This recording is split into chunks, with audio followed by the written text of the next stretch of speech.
All right, resuming the topics that were posed right before Christmas of 2016. And next is DEONE Johnson. DEONE Johnson. So, hey, Dion, and I'm going to try to address what you're interested in. And again, these whole topics tend to center around the comeback player and, people that are coming back to the horn. So Dion mentions comeback players face different things. Talk about doubling on more than just trumpet. Maybe you're doing trumpet and trombone. Maynard Ferguson did that too. I actually saw him play soprano saxophone at Jazz Alley in Seattle. You like Mick Gillette, and wasn't that he died last year, right? Wasn't that a shock? He wasn't that old. I think he was just in his 60s, right? So I don't know all the details about Mick, but I believe that he had a heart attack. If I'm wrong on that one, I'm sure that you probably know the real deal of what happened to Mick. I don't think it was cancer, but I think it was a heart attack. However, you can comment in the section below. If I'm wrong on that, just let me know what happened, because you probably dug into it a little bit more than maybe I did. Staying in shape when you were working 60 hours a week. I practice in the car with different techniques, so I do too. So, yeah, 60 hours a week. What is that? That's 12 hours a day if you were doing 5 days a week, and then you got the weekends off. So, yeah, that means you're going to have to be extremely efficient with what you're practicing on. And typically, you're going to have to come to a certain level and then just maintain that efficiency. So if you haven't arrived at that level, I don't even know how well you play. I don't know if I'm talking to, a professional, someone that has some advanced degrees in music and that was a professional one time or is now, or someone that's, a hobby player. So, Dion, I don't know where your playing level is.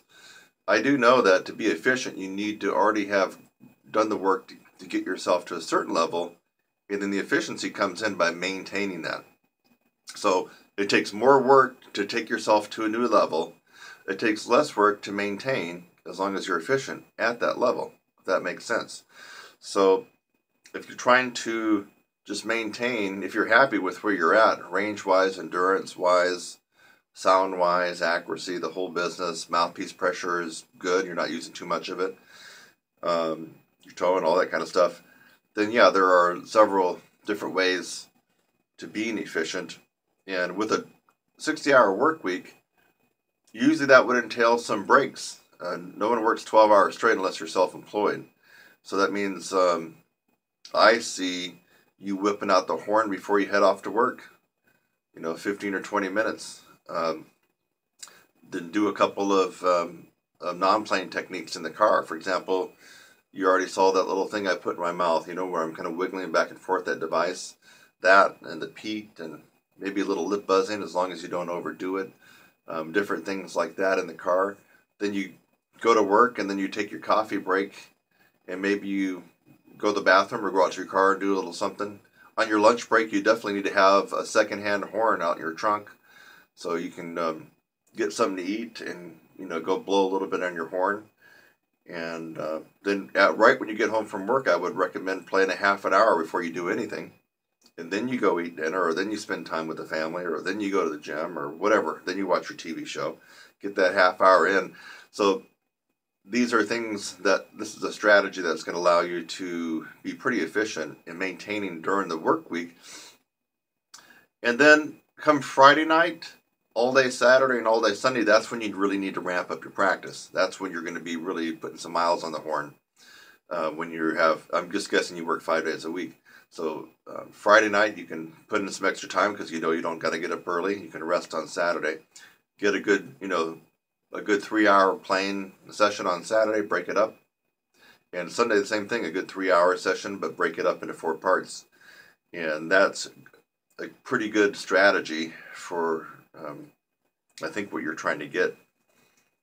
Also, people that play on more than one instrument do tend to have a problem with fuzz and air in their tone, a problem with tone itself, and a problem with accuracy.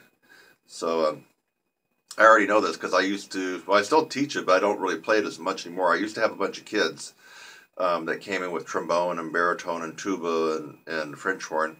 And I would try to, I had all those instruments at one time, and I tried, except for tuba, and I would try to, well, I actually had tuba, I had a contrabass at one time, so it was a four rotor tuba. So, but I noticed after a whole school year of playing all those different instruments, my sound deteriorated, my tone. I had this constant permanent fuzz and air in my sound. Felt like I was always playing on my teeth, and my endurance wasn't that good. And I also missed a lot more notes than I normally would have. So you will suffer some negative consequences the more variety you add with your chops.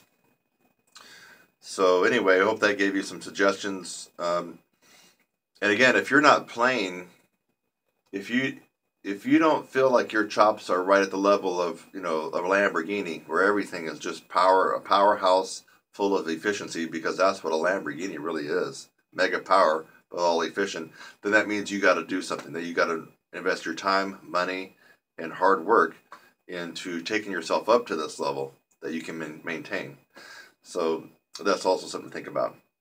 So, right, Dion, thanks for that question. And again, it was kind of centered more around, again, comeback players, of which I have a 5-month course that comes in pretty handy for a lot of people. So I'll put the link in that one. So that's my story on this topic, Dion. Sticking to it. See you next time. Thanks again for watching this video. I hope that you got something out of it. Sometimes I make a video just to make you laugh. A lot of times I make a video to educate you on something and maybe even help solve a problem. So I hope something like that occurred for you in this video. And while you're at it, again, subscribe, click on my website link, and go on to the next video. It's lovely out here. Have a great day.